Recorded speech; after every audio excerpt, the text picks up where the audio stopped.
Daily Dose here, and in today's video we'll be discussing speedballs, in particular what a speedball is, why they are so dangerous, what is in a speedball, things like this, and then also look at some celebrity deaths and look at the common what was that common trait in them that caused this.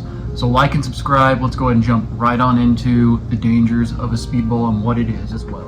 Alright, now first and foremost, what is a speedball? And what this is, this board, once again we're taking it to the board, we're going to be covering once again these general concepts, and in my opinion the most important things to know about a speedball as well.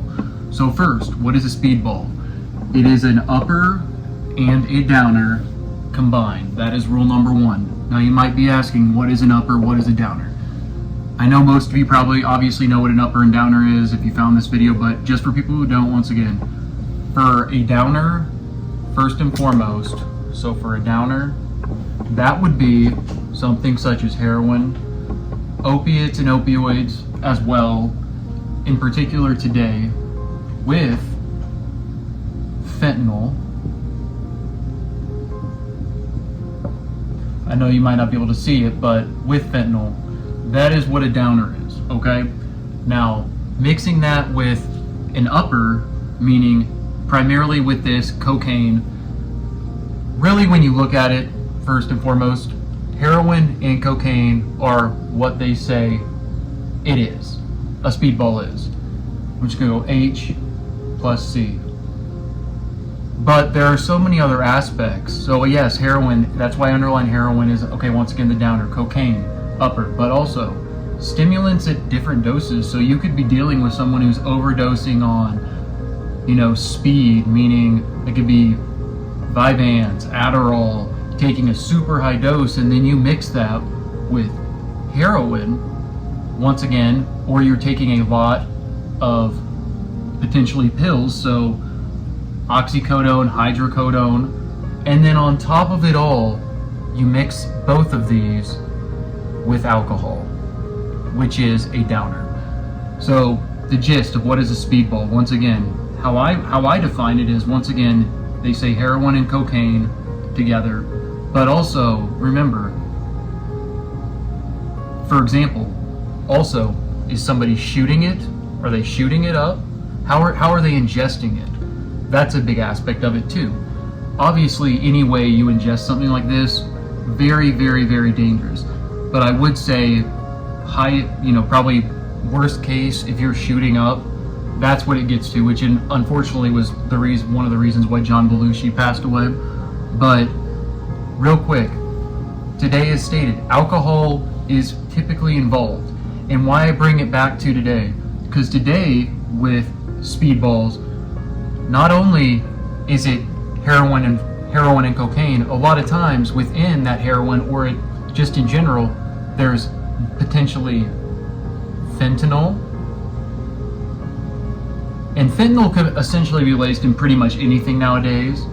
And once again with cocaine, could it be crack cocaine, once again high dose stimulant, and then once again alcohol. So once again, a lot of times people take this, they will mix all of them together. A lot of times what people will do, if it's very extreme, they'll shoot up the upper and downer, drink alcohol with it. That's actually more common than people think, because you build a tolerance to when you're taking it orally, snorting, people will start going to that. That's in particular John Belushi. But anyway, it's common today as well, working in the psych setting, from what I have seen, in my own opinion, more and more teens are coming in testing positive for, in my opinion, speedball drugs. And in my book, by that, they're testing positive for either trying to overdose on, let's just put Adderall on the board, they test positive for, and also test positive for, let's just put on here, let's go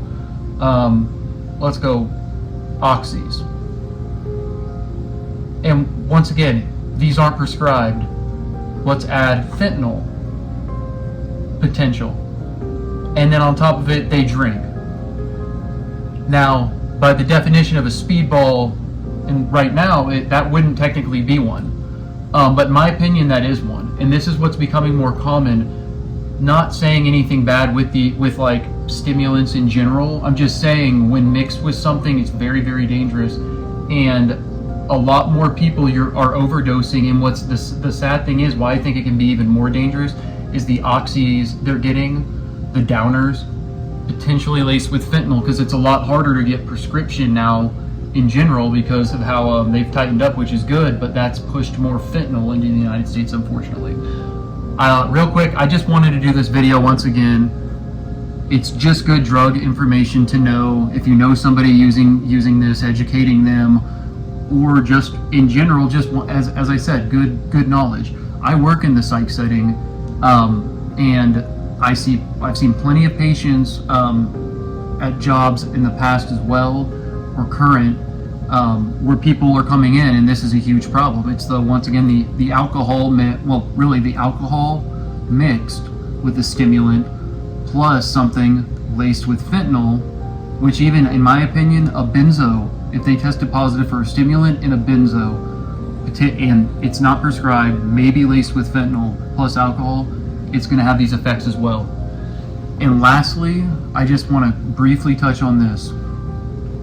The common signs of somebody overdosing from a speedball to know being so common today: nodding in and out, complaining of chest pain, feeling cold is another big one, and then changing from cold to hot back and forth, having an a very high heart rate, but then having periods of a very low heart rate, just depending on the individual.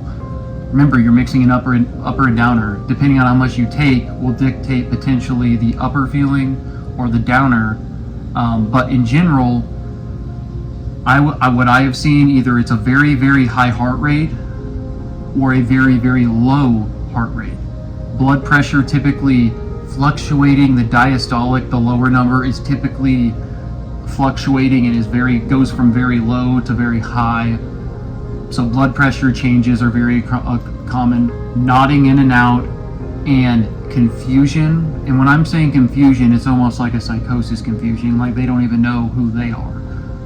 So these are some of the common signs, and you'll know, and in my opinion, even if you've never seen this, but you have this information, you will know in particular if somebody is overdosing or there is a serious issue, because aggression is another common concern. But just once again, be careful out there to just in general, because stuff being laced in drinks, I mean, there's ecstasy, things like this, that when you combine that even with alcohol, you could potentially have, have a serious issue and potentially overdose. But yeah, I'll tell one quick thing. One time, it was a while back, there was a patient who tested positive for stimulants, didn't have a prescription for Adderall, but was taking high doses. Took up to 120 milligrams of the instant release, and also was drinking, and he had a high blood alcohol as well, and also tested positive for a downer, and in particular it was the oxy laced fentanyl. I'll just say it like this: the moral of it is, people are coming in, and in particular with this, person is overdosed over 15 times. I think it was like over 20 times up to this point, and it's getting worse. And just from what patients in general have told me, working in the psych setting, is everything now is being laced with fentanyl, which is true. Everything now is. There's a lot more problems with the fentanyl in there, and it's a lot easier to fake a pill, making it look like, oh, that is the pill. There's so many different things that are changing that you got to be super cautious with. Once again, this is your daily dose of mental health with Adam. I know this is kind of a different video, but I like covering just common concerns and topics I see today, and just what I see even in the psych setting. Check out my 365 days of running. I'll put that at the very end. You'll see it at the very end of the video. Like and subscribe. Check out all my other videos. I'm going to just continue to put out just general mental health video, something different each video. But, you know, every video will vary a little bit. But yeah, just like and subscribe, leave a comment. I'm going to try to put out potential shirt ideas in the near future. Because remember, the whole goal of this channel is, once again, our mission is to really in particular, to destigmatize mental health and be more open about it, as not only men and women, but as when I say men and women, what I mean by this is just being able to be open with each other. Because there's so much, I feel like there's still so many people who don't actually even think mental health is a real thing. But once again, like and subscribe. This is your daily dose of mental health with Adam. I love you all. Have a great rest of the week.